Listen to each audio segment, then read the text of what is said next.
राम राम भाई सभी को। आज हम शुरू करने जा रहे हैं एक नया सब्जेक्ट जिसका नाम है पीडियाट्रिक नर्सिंग। देखो, पीडियाट्रिक नर्सिंग का ये पहला सब लेक्चर है जिसका नाम है इंट्रोडक्शन ऑफ पीडियाट्रिक नर्सिंग। इसके अंदर हम पढ़ेंगे पीडियाट्रिक नर्सिंग होता क्या है। ठीक है, चलो शुरू करते हैं। देखो, पीडियाट्रिक नर्सिंग शुरू होता है बच्चे के जन्म होने से।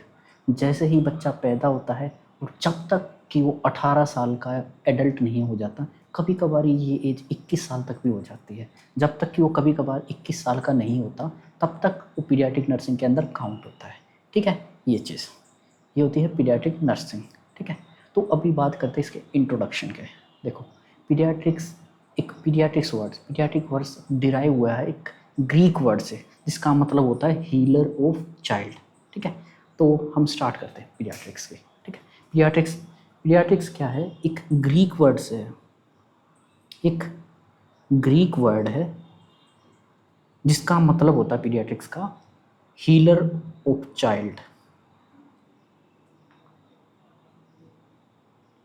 हीलर ऑफ चाइल्ड, ठीक है, एक ग्रीक वर्ड है बच्चे का हील करने वाला। ठीक है, इसके अंदर कई सारी चीज़ें इंक्लूड होती है, जैसे बच्चे की ग्रोथ एंड डेवलपमेंट, बच्चे का वैक्सीनेशन, बच्चे का इम्यूनाइजेशन, बच्चे का कोई भी इन्फेक्शन हो जाए, बच्चे का अगर पैदा होने के बाद हमने रिसस्किटेट कर दिया, बच्चे के अंदर कोई भी कंजेनाइटल डिसऑर्डर हो, बच्चे के अंदर कोई भी इशू पैदा होने के बाद आते हैं, बच्चे के बिहेवियर, बच्चे के साइकोलॉजिकल डिसऑर्डर, सब कुछ हम पीडियाट्रिक्स के अंदर पढ़ते हैं। ठीक है, तो मैंने क्या क्या चीज़ें बताई है, जैसे बच्चे की ग्रोथ एंड डेवलपमेंट, बच्चे के वैक्सीनेशन, कोई इलनेस, कोई कंजेनाइटल डिसऑर्डर, कोई साइकोलॉजिकल डिसऑर्डर, कोई बिहेवियर डिसऑर्डर। ठीक है, तो इसके अंदर क्या क्या चीज़ें होती है हम इसके अंदर पढ़ेंगे। ग्रोथ एंड डेवलपमेंट, इसके अंदर हम पढ़ेंगे illness and disorder, illness and disorder, इसके अंदर हम पढ़ेंगे वैक्सीनेशन, कोई कंजेनाइटल डिसऑर्डर, बच्चे के अंदर जो जो कंजेनाइटल डिसऑर्डर हो सकते हैं, जैसे ग्रोथ एंड डेवलपमेंट, बच्चा कैसे ग्रोथ करता है, कैसे वो डेवलप होता है। इलनेस, बच्चा पैदा हुआ उसके अंदर हाइपोथर्मिया हो गई, बेबी के अंदर पैदा होने के 24 घंटे के अंदर जॉन्डिस हो गई, जिसको हम पैथोलॉजिकल जॉन्डिस पढ़ते हैं, जो हम आगे पढ़ेंगे। ठीक है, और जैसे वैक्सीनेशन, बच्चे को पैदा होते ही सबसे पहले कौन सी वैक्सीन लगाते हैं? बीसीजी वैक्सीन लगाते हैं। ये वैक्सीनेशन भी हम पढ़ेंगे। उसके बाद कोई भी कंजेनाइटल डिसऑर्डर, जैसे मोस्ट कॉमन कंजेनाइटल डिसऑर्डर्स कौन से होते हैं, जैसे cardiological disorder, neurological disorder, GIT disorder, कोई भी कंजेनाइटल बेबी को डिसऑर्डर होता है, कोई क्रोमोसोमल डिसऑर्डर्स। ठीक है, बेबी के अंदर पैदा होने के बाद कोई भी इन्फेक्शन हो जाता है।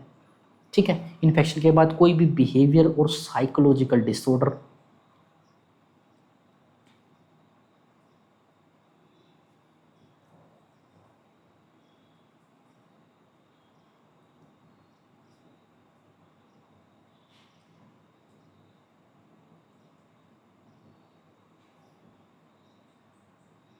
ये सारी चीज़ें हम पढ़ेंगे पीडियाट्रिक्स के अंदर। ठीक है, तो पीडियाट्रिक्स के शुरू करते हैं, सबसे पहले बात करते हैं पीडियाट्रिक्स की डेफिनेशन की।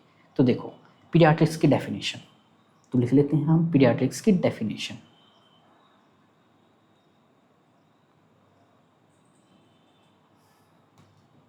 पीडियाट्रिक्स लिखो, it is it visible? No,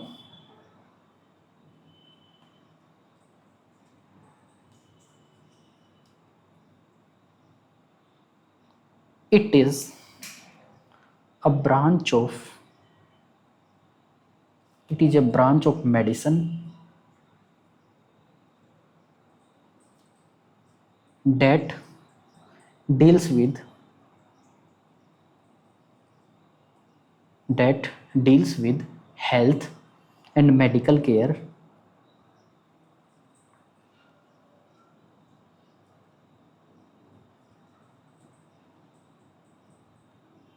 of infant, child,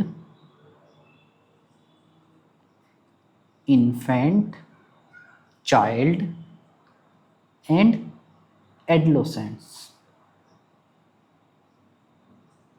and adolescent। कब से कब तक?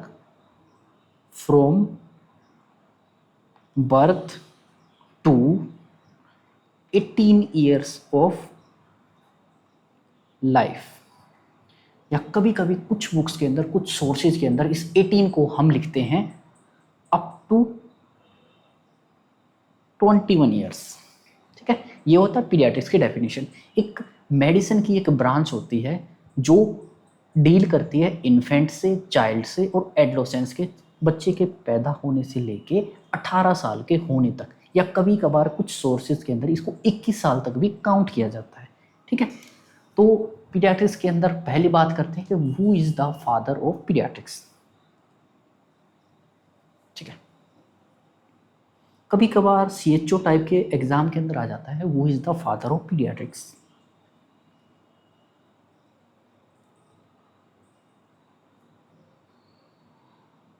देखो, पीडियाट्रिक्स पहले मेडिकल सर्जिकल से अलग नहीं थी, मेडिकल सर्जिकल के अंदर ही काउंट होती थी। जो मेडिसिन के डॉक्टर होते हैं, जो सर्जरी के डॉक्टर होते थे, वही बच्चों का इलाज करते थे। लेकिन बच्चों में और बड़ों में बहुत फ़र्क होता है, उनकी डोज के अंदर फ़र्क होता है, उनका साइकोलॉजिकल बिहेवियर अलग होता है। एडल्ट्स के वाले उनको पेन अलग तरह से असेसमेंट होता है। इस वजह से पीडियाट्रिक्स को अंदर पीडियाट्रिक्स एक अलग से सब्जेक्ट बना दिया गया है। ठीक है, तो जिसने ये सब पीडियाट्रिक्स अलग से सब्जेक्ट बनाया, उस बंदे का नाम था अब्राहम जैकोबी। ठीक है, तो कभी कभी CHO के अंदर ये MCQ आ जाता है कि who is known as the father of paediatrics. तो लिखेंगे अब्राहम जैकोबी। ठीक है, अब्राहम, और इसको कर लेंगे हम हाईलाइट। ठीक है, Abraham Jacobi is known as father of paediatrics. ठीक है, तो कभी कभार ये चीज़ पूछ लिया जाता है भाई पीडियाट्रिक्स नर्सिंग शुरू कब से होती है। देखो, ऑप्शन आ जाता है कि भाई after expulsion of placenta, after first stage of labour, after second stage of labour, after third stage, कुछ भी क्वेश्चन में आ जाता है। तो उसके अंदर हम लिखेंगे, सब लिखते हैं paediatrics start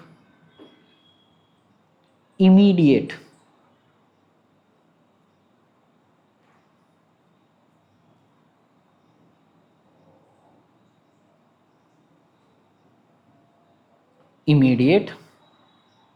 after expulsion of baby. ठीक है, इस लाइन को भी कर लेंगे हम highlight. Paediatrics starts immediately after expulsion of baby. ठीक है, इसके अंदर क्या क्या चीज़ें हम बेबी के करेंगे। जैसे ही बेबी डिलीवर होता है, सबसे पहला अपना टारगेट होता है कि बेबी की हीट लॉस को प्रिवेंट करना। ठीक है, और बेबी को एपगार स्कोरिंग करना। एपगार सबसे पहले तो हीट लॉस से बचाएंगे, फिर एपगार स्कोरिंग करेंगे। फिर अगर बेबी के अंदर हार्ट रेट अच्छी नहीं है, बेबी का रेस्पिरेट अच्छे से नहीं कर पा रहा, तो हम बेबी को रेसस्किटेशन एफर्ट्स करेंगे इफ़ रिक्वायर्ड। ठीक है, उसके बाद अम्बलाइकल कोड कट करेंगे, अम्बलाइकल कोड की केयर करेंगे। ठीक है, उसके बाद तो अपना रेगुलर असेसमेंट करेंगे, जैसे हाइट हो गया, बेबी का वेट हो गया, बेबी की लेंथ होगी, बेबी का चेस्ट सर्कमफ्रांस, बेबी का हेड सर्कमफ्रांस, सारी चीज़ें ये हम आगे बढ़ेंगे। ठीक है, तो इसके बाद हम क्या करते हैं, सबसे पहले बात करते हैं, मेन अपना होता है यहाँ पे थर्मल रेगुलेशन। ठीक है, उसके बाद हम कर सकते हैं एपगार, हम कर सकते हैं रेसस्किटेट बेबी को। रेसस्किटेट जरूरी नहीं हर बेबी को करते, अगर रिक्वायर्ड हो तभी करते हैं, इफ रिक्वायर्ड। ठीक है, कोल्ड केयर। ठीक है, उसके बाद असेसमेंट, ये चीज हम बेबी के अंदर करेंगे। ये होता है पीडियाट्रिक्स के अंदर। ठीक है, अब बात करते हैं पीडियाट्रिक्स की स्टेजेस। तो कई बार ये वैसे तो एक गायनी में भी पढ़ते हैं, यहाँ पे भी हम पढ़ लेते हैं कि स्टेजेस। ठीक है,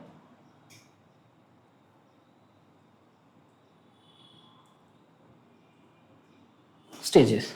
देखो, बच्चा कैसे पैदा होता है। बच्चा पैदा होता है जब माँ और बाप मिलते हैं, जब कोई भी मेल और कोई भी फीमेल आपस में पैचअप होता है।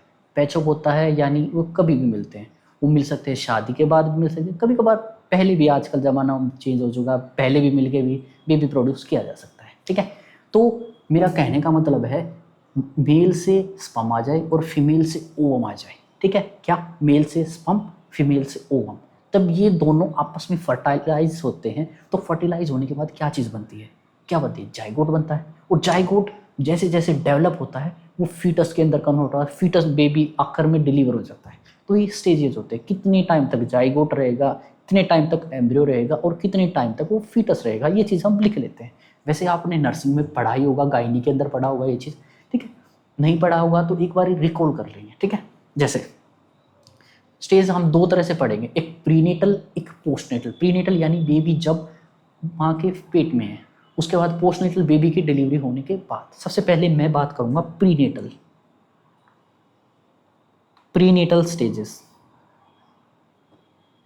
देखो प्रीनेटल स्टेजेस, जैसे सबसे पहले बेबी का बनता है, बेबी का कहाँ से बन जाएगा, माँ बाप का बनेगा, माँ के अंदर बनेगी, क्या बनेगी, जाइगोट। जाइगोट आगे चेंज होता है एम्ब्रियो में, एम्ब्रियो चेंज होता है फीटस में। अब बात करते हैं एम्ब्रियो कब से कब तक होता है, जाइगोट कब से कब होता है और फीटस कब से कब होता है। तो मैं सबसे पहले बात करता हूँ जाइगोट की। ये होता है 0 से लेके 14 डे तक, वेरी वेरी इंपॉर्टेंट। उसके बाद एम्ब्रियो, ये होता है 14 डे से लेके 28 डे तक, सॉरी 14 डे से लेके 8 वीक तक। और इसको बात को करेंगे हम हाईलाइट, 0 से 14 डेज, 14 डे से लेके 8 वीक। उसके बाद जो फीटस होता है, जैसे ही 8 वीक कंप्लीट होते हैं, 8 वीक से लेके जैसे जब तक बेबी का जन्म नहीं होता तब तक हम बेबी को बोलते हैं एम्ब्रियो, ठीक है। ये थी प्रीनेटल स्टेज। अब बात करते हैं पोस्टनेटल स्टेज।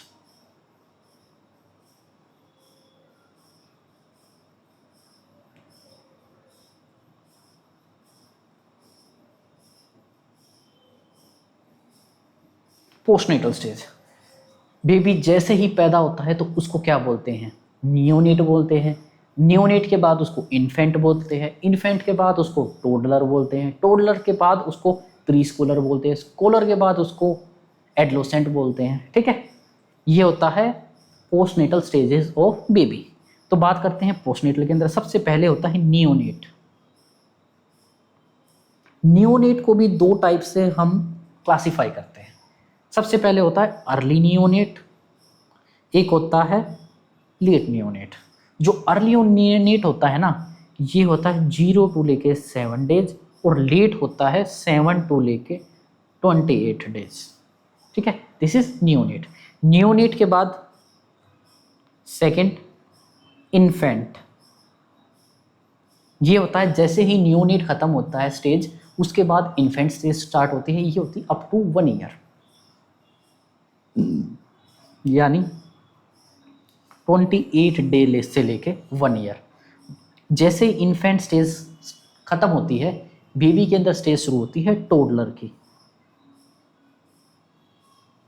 टोडलर की ये होती है 1 ईयर से लेके 3 ईयर तक, ठीक है। 1 ईयर से लेके 3 ईयर। उसके बाद फोर्थ होती है प्री स्कूलर।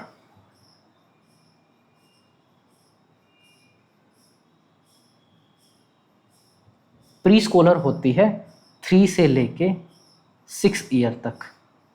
फिर फिफ्थ होती है स्कॉलर।